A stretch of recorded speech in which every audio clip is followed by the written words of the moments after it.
తరువాత నియమాలలో నివేదన ఏమి చెయ్యాలి తన ఇష్టదేవతకి? ఏదో పూజ చేసుకుంటాడుగా, వాడు ఎవడైనా అవ్వచ్చు, మానవుడు అయ్యాక ఉపాసన చేస్తాడు ఏదో ఒక ఇష్టదేవతని. మరి నైవేద్యం ఏమిటి? గుడం ప్రథమ స్థానం, బెల్లం పెట్టమన్నారు. తర్వాత అంటే వీటిలో ఏదో ఒకటి, అన్నీ దొరికితే అన్ని. ఘృతం, నెయ్యి, ఒట్టి నెయ్యి చాలట. ఇంత నెయ్యి చక్కగా తీసి ఆ నెయ్యి నివేదన చేసేసి శుభ్రంగా ఆ మాత్రం అన్నంలో వేసి తినేయచ్చు. తర్వాత స్వామివారికి తప్పనిసరిగా అద్దం మాత్రం చూపించాలట. ముఖ్యంగా అమ్మవారి పూజలు చేసేవాళ్ళు అద్దం ఒక్కసారి అమ్మవారికి దర్పణం దర్శయామి, ఆదర్శం దర్శయామి. ఆదర్శం అంటే అద్దం.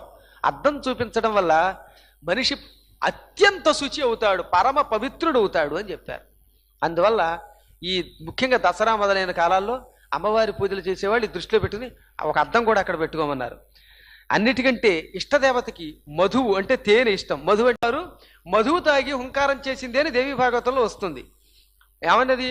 ఒరేయ్, ఈ మధు అంతా తాగేదాకా నువ్వు ఆగరా, ఆ తర్వాత గర్జ గర్జ క్షణం మూడ మధు యావత్ పిబామ్యహం. ఓరి మూర్ఖుడా మహిషాసురా, నీ ఇష్టం వచ్చినట్టు వాగు, ఈ చేతిలో ఉన్న మధువు తాగేదాకా వాగు, ఇది తాగాక నీ సంగతి చూస్తానదిట.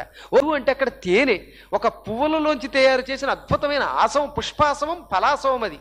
అంతేగాని వారు ఆ తేనె తాగి వాడిని చంపింది. అందువల్ల ఇక్కడ తేనెని మాత్రం నివేదన చేయమన్నారు. తరువాత వేలికి బంగారపు ఉంగరం లేకుండా పూజ చేయకూడదట.